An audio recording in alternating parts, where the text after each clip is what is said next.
October 7th, 1943, Vella Gulf, Solomon Islands, 2:30 in the morning. Lieutenant Commander Thomas Warfield gripped the wheel of PT-169, his knuckles white against the polished wood. The night was moonless, perfect for what they were about to attempt. Through the darkness, his radar operator's voice crackled over the intercom. 4 contacts, bearing 020, range 8,000 yards, speed estimate 20 knots. Warfield felt his pulse quicken. 4 Japanese destroyers, heading south down the slot, likely carrying reinforcements to Vella. His squadron, 6 PT boats, each armed with 4 Mark 8 torpedoes, was about to intercept a force that outweighed them by thousands of tons. The plywood boats beneath him, 77 feet of laminated mahogany, felt suddenly very small. In the wardrooms of the Imperial Japanese Navy, PT boats had been dismissed as mosquitoes, annoying perhaps, but ultimately harmless. Rear Admiral Raizo Tanaka had written in a tactical memo that spring, "These small craft possess neither the armour to withstand our guns nor the firepower to threaten our vessels. They are best ignored unless directly obstructing operations." That assessment was about to be tested in the most violent way possible. The official designation was patrol torpedo boat, but crews called them mosquito boats, or simply PTs. Designed by the Electric Boat Company and built by Elko and Higgins, they represented an entirely different philosophy of naval warfare. Where battleships relied on armour and massive guns, PT boats relied on speed and stealth. They could reach 41 knots in calm seas, could hide in coves too shallow for destroyers, and could launch torpedoes from ranges where enemy guns were ineffective. But they were fragile. A single 5-inch shell could obliterate one. Machine gun fire could shred their wooden hulls. They had no armour, minimal protection for their crews, and fuel tanks that turned into passate. Fireballs if hit. Japanese naval doctrine, built around the decisive fleet engagement, viewed them as beneath notice. Real warships were steel, heavily armed, capable of slugging it out in daylight battles. These wooden boats, skulking in the darkness, seemed almost cowardly by comparison. If you're enjoying this deep dive into the story, hit the subscribe button and let us know in the comments from where in the world you are watching from today. What Japanese admirals failed to grasp was that PT boats weren't designed to fight fair. They were assassins, not warriors. They attacked at night, from unexpected angles, and disappeared before the enemy could respond effectively. And in the close waters of the Solomon Islands, with their countless coves and channels, these tactics were devastatingly effective. Warfield's squadron had been operating out of Rendover Harbour for 6 weeks. They'd run dozens of patrols, interrupted Japanese barge traffic, rescued downed pilots, and engaged enemy destroyers twice before. Both engagements had been inconclusive, torpedoes launched, but no confirmed hits. Tonight felt different. The Japanese formation was following a predictable route, hemmed in by geography. The PT boats had positioned themselves perfectly. "All boats, this is lead, Warfield, transmitted over the radio. Maintain formation. Will approach from the port quarter, parallel course, then turn to firing position at 3,000 yards. Fire on my command only." The 6 boats moved through the darkness like shadows. Their Packard engines, 3 per boat, were muffled by specially designed exhaust systems. At low speeds, they were nearly silent. The Japanese destroyers, by contrast, announced themselves with bow waves visible even in the darkness. These were Fubuki-class destroyers, among Japan's most modern. Each displaced nearly 2,000 tons, mounted 6 5-inch guns, and carried 16 long lance torpedoes. They were fast, well-armed, and designed for surface combat. Against a battleship or cruiser, they'd be the underdogs. Against PT boats, they should have been invincible. Commander Kyoto Kagawa, captain of the lead destroyer Yugiri, stood on his bridge reviewing the night's mission orders. Transport, 800 soldiers to Vella, evacuate wounded, return before dawn. Routine operation. Intelligence had reported no significant American naval forces in the area. The only concern was air attack at first light, but they'd be gone by then. His radar operator hadn't detected the PT boats. Japanese naval radar in 1943 was primitive compared to American systems, effective at long ranges against large targets, but nearly useless for detecting small, low-profile vessels. The destroyers steamed south, their crews at standard watch stations, unaware of the predators closing from their port side. At 4,000 yards, Warfield reduced speed to bare steerage way. The other boats followed suit. They were positioned now perpendicular to the Japanese course, invisible in the darkness. The destroyers were making 20 knots, steady course, no evasive maneuvers. Perfect targets. Range 3,000 yards, the radar operator reported. Still steady on course. Warfield took a breath. This was the moment of maximum vulnerability. To fire torpedoes effectively, PT boats had to expose themselves, increase speed, turn toward the target. The maneuver took precious seconds during which they could be spotted and targeted. All boats, attack speed, turn to firing course, follow my lead. The Packard engines roared to life. 3 1,200 horsepower motors per boat, pushing the wooden hulls to 35 knots. The acceleration was brutal, pinning crew members against bulkheads. Warfield's boat turned hard to starboard, pointing directly at the Japanese formation. The other 5 boats followed in echelon, a diagonal line of attackers. On Ugiri's bridge, a lookout screamed a warning. Small craft, port, side, closing fast. Kagawa spun to port, grabbing his binoculars. He could see them now, white bow waves, low profiles, moving at incredible speed. PT boats. He'd seen them before, knew they carried torpedoes, but they'd always been nuisances, easily evaded. Hard to starboard. All guns, engage small craft. But the geometry was already decided. The Japanese destroyers needed time to turn, time to accelerate, time to bring guns to bear. The PT boats needed only seconds to launch. At 1,500 yards, Warfield gave the order. Fire torpedoes. All tubes. 4 Mark 8 torpedoes dropped from PT-169's tubes, splashing into the dark water. Their motors ignited instantly, driving them toward the Japanese formation at 46 knots. Across the squadron, 24 torpedoes entered the water within 30 seconds. The Mark 8 torpedo was far from perfect. It ran at a fixed depth, had a range of only 6,500 yards, and suffered from occasional detonator failures. But at close range, against unaware targets, it was lethal. The Japanese destroyers were massive compared to PT boats, and they were moving in predictable straight lines. Kagawa watched the torpedo wakes approaching, luminescent trails in the dark water. He'd ordered the turn, but momentum fought against him. A 2,000-ton destroyer doesn't change course instantly. The first torpedo struck Ugiri amidships, just below the waterline. The explosion was massive, a column of water and debris erupting skyward. The impact threw Kagawa against the bulkhead, cracking his ribs. Emergency alarms shrieked. Damage reports flooded the bridge. The engine room was flooding, the port shaft was destroyed, watertight doors were jammed. 30 seconds later, a second torpedo hit forward, near the anchor windlass. This explosion was even more catastrophic. Ugiri's bow twisted sideways, her forward bulkheads collapsing. She began settling immediately, bow down, stern rising. The second, destroyer in line, Akikaze, fared even worse. 3 torpedoes struck her within 20 seconds. The first hit the forward magazine. The resulting explosion tore her bow completely off. She began sinking immediately, her surviving crew scrambling for lifeboats in the darkness.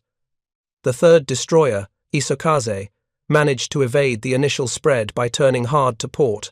Her captain had reacted instantly to the first explosions, ordering maximum speed and a course change. But PT boats were launching from multiple angles. As Isokaze turned, she exposed her stern to another division of attackers. 2 torpedoes struck her aft section, destroying her steering and jamming her rudder hard over. She began circling helplessly, unable to control her course. Her guns fired wildly into the darkness, tracer rounds arcing across the water.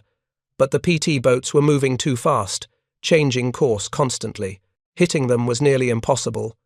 The fourth destroyer, Yukikaze, was the luckiest. Commander Teruaki Abe had recognized the danger immediately and ordered full speed ahead while turning away from the attack.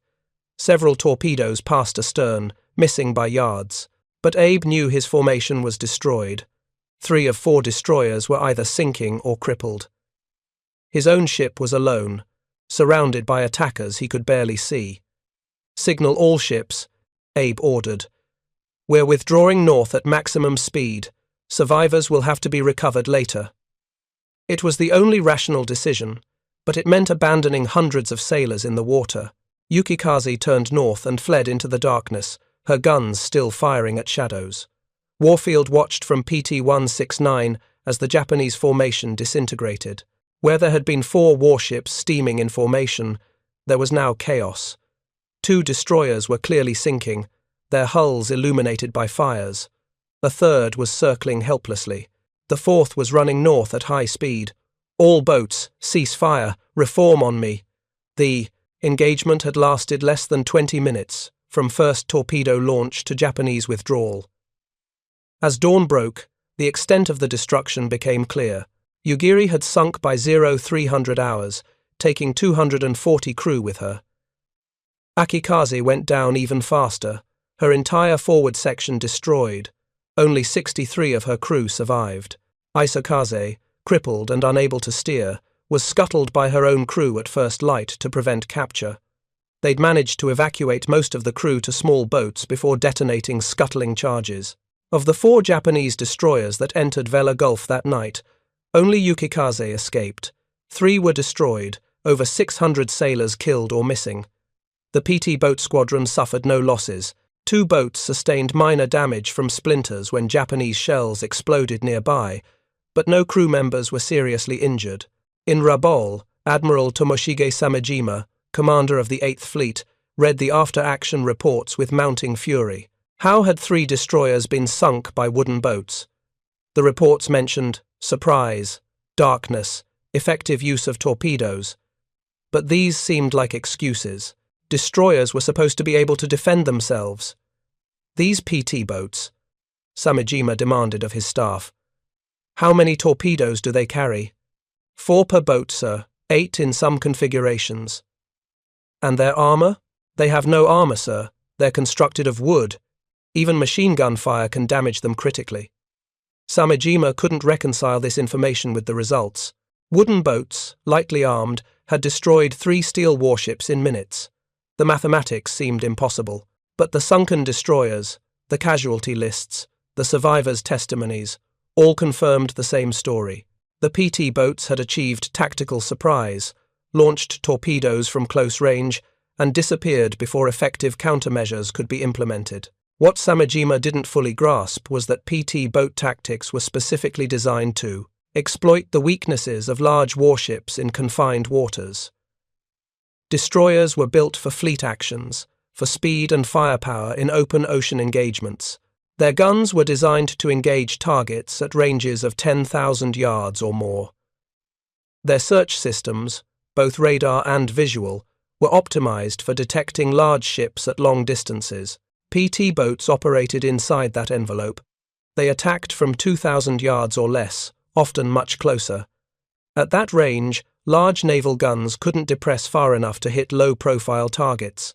5-inch guns designed to engage enemy cruisers were nearly useless against boats sitting low in the water, moving at 40 knots. Japanese destroyers did have smaller anti-aircraft guns, 25mm and 13mm mounts, but these were manually aimed, difficult to use effectively against fast-moving surface targets in darkness. The rate of fire was high, but accuracy was poor. PT boat crews quickly learned that as long as they kept moving, kept changing course unpredictably, most enemy fire missed. The tactical doctrine that emerged from Vella Gulf spread rapidly through PT boat squadrons across the Pacific. Attack at night, use radar to locate targets, approach to close range before being detected, launch torpedoes from multiple angles, and withdraw at high speed. Simple principles, but devastatingly effective when executed properly. Lieutenant John F. Kennedy, commanding PT-109 out of Rendova, studied the Vella Gulf after-action reports carefully. He'd been in the Solomons for 6 weeks, had run multiple patrols, but hadn't yet engaged major enemy warships. The reports made clear that success required perfect coordination, aggressive tactics, and a willingness to close to ranges where the enemy could destroy you instantly if they reacted fast enough. On August 2, 1943, less than 3 months before Vella Gulf, Kennedy's boat had been rammed and sunk by the Japanese destroyer, Amagiri. The collision cut PT-109 in half, killed 2 crew members, and left the survivors clinging to wreckage in the darkness. Kennedy and his crew spent days on a tiny island before being rescued. The experience taught brutal lessons about the fragility of PT boats and the deadliness of Japanese destroyers. But Vella Gulf proved that PT boats, properly employed, could reverse that equation. Instead of being victims, they could be predators. The key was never fighting on the enemy's terms, never allowing destroyers to bring their superior firepower to bear effectively. By late 1943, PT boat squadrons had refined their tactics to a precise science. Boats operated in divisions of 3 to 6, maintaining radio silence until the attack began. They used radar, still primitive but improving, to track enemy movements. They positioned themselves along known Japanese routes, the rat runs, through the Solomons where enemy ships operated predictably. Most importantly, they attacked in coordinated waves. A single PT boat launching 4 torpedoes could be evaded. 6 boats launching 24 torpedoes created a spread so dense that evasion became nearly impossible. Japanese captains might dodge the first wave, but the second wave, launched from a different angle 30 seconds later, would hit. The Americans had learned this coordination through bitter experience. Early PT boat attacks in 1942 had been poorly coordinated, with boats attacking individually, launching torpedoes at extreme range, and achieving few hits. Commanders realized that PT boats needed to operate like wolf packs, concentrating force at the decisive moment. Japanese naval doctrine had no effective counter. Their destroyers were designed for a different kind of warfare, fleet engagements in open water where speed and firepower determined outcomes. The close-range, nocturnal ambushes in the Solomons played to none of their strengths. Their radar couldn't detect small targets reliably. Their guns couldn't engage effectively at close range in darkness. Their torpedoes, the famous long lance, were designed for long-range fleet actions, not for swatting fast-moving boats at point-blank range.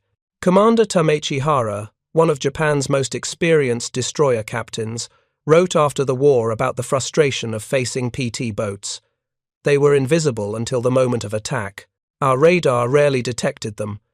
By the time we saw torpedo wakes, evasion was difficult or impossible. If we pursued them, they simply outran us in the shallows where our deeper draft ships couldn't follow. They were ghosts that killed. The production numbers tell part of the story.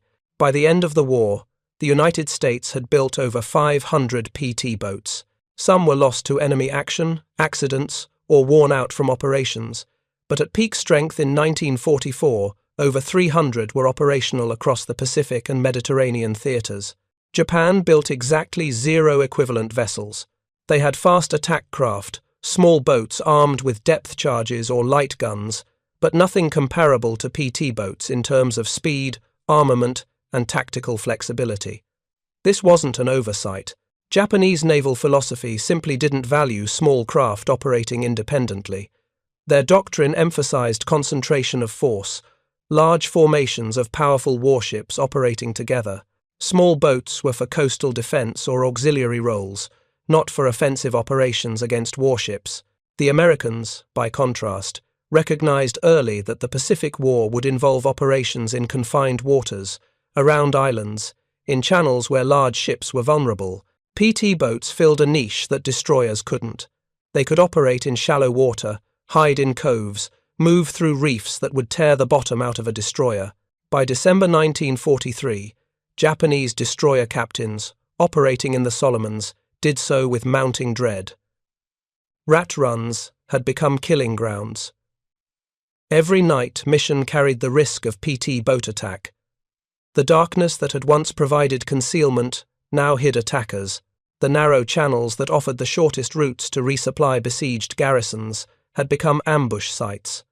Admiral Isoroku Yamamoto, commander of the combined fleet, reviewed casualty reports with growing concern. In the 6 months since June, the Navy had lost 14 destroyers in the Solomons. 4 had been sunk by PT boats. Others had been damaged, requiring lengthy repairs. The attrition rate was unsustainable.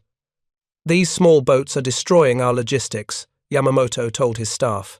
"Every destroyer we lose is one less escort for our carriers, one less ship for fleet operations. If we cannot supply our garrisons, we will lose the Solomons entirely." His staff suggested various solutions: better radar to detect PT boats, more anti-aircraft guns mounted low for surface targets, different tactics, perhaps running, supplies during daylight with air cover. But every solution had drawbacks. Better radar didn't exist yet. Adding more guns meant reducing speed or torpedo capacity. Daylight operations invited air attack, which was even more lethal. The fundamental problem was that PT boats had turned Japan's logistical situation into a nightmare. Before PT boats became effective, Japanese destroyers could run supplies down the slot with reasonable confidence. Losses occurred, but rates were acceptable. After Vella Gulf and similar engagements, every supply run became a high-risk operation. This had strategic consequences far beyond individual battles. Japanese garrisons in the Solomons depended on destroyer runs for supplies, ammunition, food, medical supplies, and reinforcements. When those runs became too costly, the garrisons withered. Men went hungry. Ammunition ran low. Wounded died for lack of medical care. Eventually, the garrisons became combat ineffective, allowing American forces to capture positions that should have been heavily defended. If you find this story engaging, please take a moment to subscribe and enable notifications. It helps us continue producing in-depth content like this. The Battle of Blackett Strait in August 1943 illustrated this dynamic perfectly. Japanese forces on Kolombangara Island were surrounded, cut off, desperately needed evacuation. The Navy organized a destroyer run to extract the garrison. PT boats ambushed the formation. 2 destroyers were damaged by torpedoes, forced to withdraw. The evacuation was postponed, then cancelled. The garrison eventually surrendered. Over 10,000 men lost because destroyers couldn't safely operate in waters controlled by PT boats. American commanders understood the strategic value of PT boat operations. Admiral William Halsey, commanding the South Pacific Theater, wrote in a dispatch to Pacific Fleet Headquarters, "PT boats are worth their weight in gold. They cost a fraction of what a destroyer costs to build and operate, yet they're tying down Japanese fleet units and strangling their logistics. We need more of them." The cost comparison was striking. An Elco PT boat cost approximately $200,000 to build in 1943. A Fletcher-class destroyer cost $6 million. For the price of one destroyer, the Navy could build 30 PT boats, and while a destroyer required over 300 crew members, a PT boat operated with 12 to 14. This wasn't just efficiency, it was force multiplication. 30 PT boats, properly deployed, could cover a vast area, attack multiple targets simultaneously, and present more problems for the enemy than a single destroyer ever could. Japanese forces couldn't ignore them, had to divert resources to defend against them, yet couldn't effectively counter them with existing equipment and tactics. The psychological impact on Japanese destroyer crews was significant. Survivors of PT boat attacks described the terror of sudden ambush. One moment, routine patrol. The next, torpedo wakes in the water, explosions, ships breaking apart, oil fires spreading across the sea. And then the attackers would vanish, impossible to pursue, impossible to retaliate against effectively. Ensign Haruki Ito, who survived the sinking of his destroyer by PT boats in November 1943, wrote in his diary, "We never saw them clearly, just shadows, moving impossibly fast. Their torpedoes came from everywhere at once. We fired our guns until they overheated, but we hit nothing. The water was full of burning oil and drowning men. I floated for 6 hours before being rescued.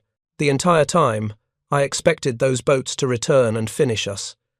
That fear, that sense of helplessness, corroded morale. Destroyer crews volunteered for almost any other duty rather than run the slot. Officers requested transfers. When orders came for another supply run, sailors wrote final letters home. The operational tempo became unsustainable not just because of physical losses, but because crew effectiveness deteriorated. By early 1944, Japanese naval operations in the Solomons had effectively ceased. The destroyers that had once run supplies nightly now stayed in port or operated only with massive escort forces. PT boats, those mosquitoes that admirals had mocked, had achieved strategic effect out of proportion to their size or cost. The technology evolved continuously. Early PT boats had unreliable torpedoes, weak engines, and minimal electronics.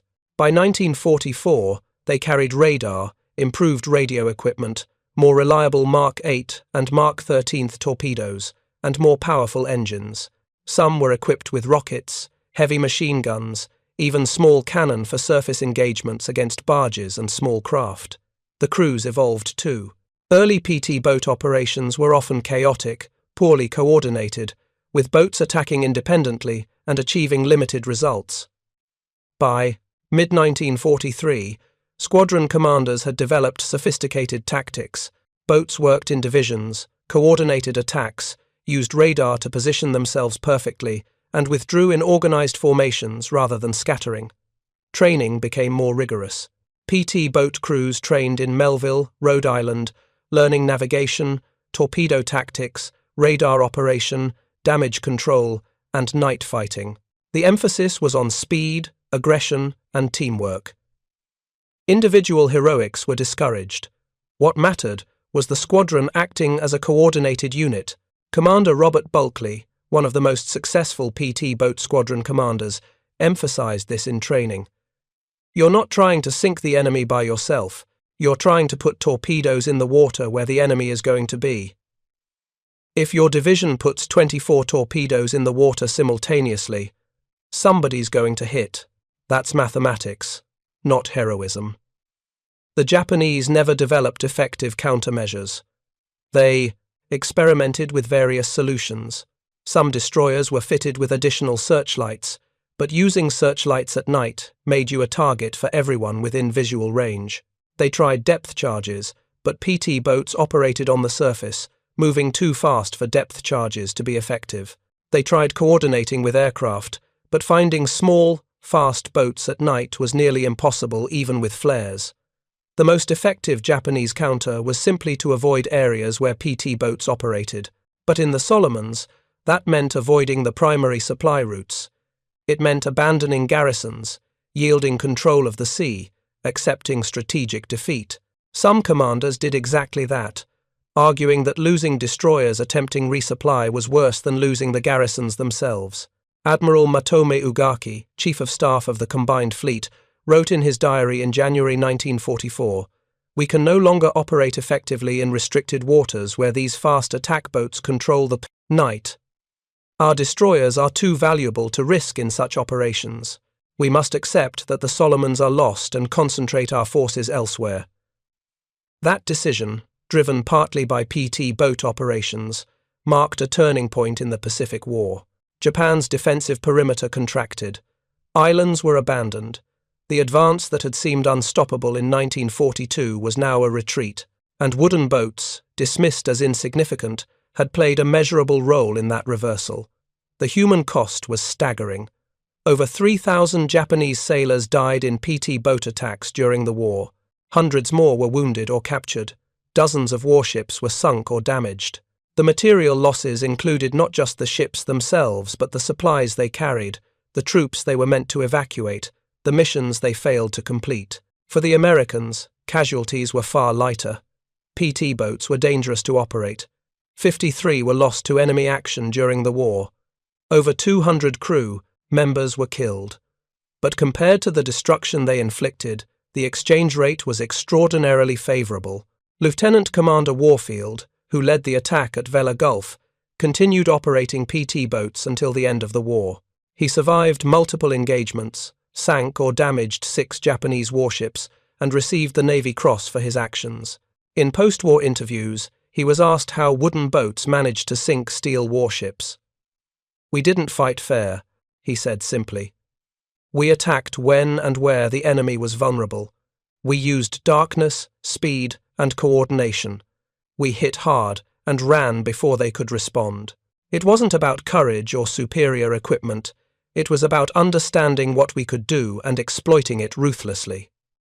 That ruthlessness, that clear-eyed assessment of capabilities and limitations, characterized American PT boat operations throughout the war.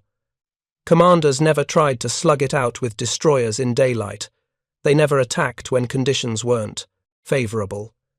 They waited for the perfect moment, struck with overwhelming force, and disappeared.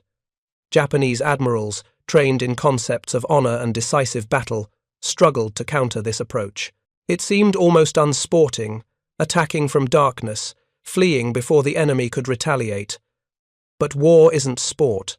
The Americans understood that the goal was destroying enemy capability, not proving valor. By war's end, PT boats had sunk or damaged over 200 Japanese vessels, including destroyers, cruisers, submarines, transports, and countless smaller craft. They'd rescued hundreds of downed pilots and shipwrecked sailors. They'd disrupted Japanese logistics across multiple theaters, and they'd done it all while being dismissed by enemy admirals as insignificant. The final irony came in August 1945. When Japan surrendered, many of the destroyers that had survived the war did so partly because they'd avoided operations in waters controlled by PT boats. The Yukikaze, which escaped from Vella Gulf, survived the entire war and was eventually handed over to the Republic of China. She'd learned the lesson at Vella Gulf. Don't fight wooden boats in confined waters at night. For the mosquitoes, the war ended with validation. They'd been mocked, dismissed, considered barely worth noticing, but they'd sunk destroyers, changed tactics, and forced the enemy to abandon entire operational areas. Admiral Tanaka's memo about PT boats being best ignored had been proven catastrophically wrong. They couldn't be ignored. They had to be feared. For more detailed historical breakdowns, check out the other videos on your screen now, and don't forget to subscribe.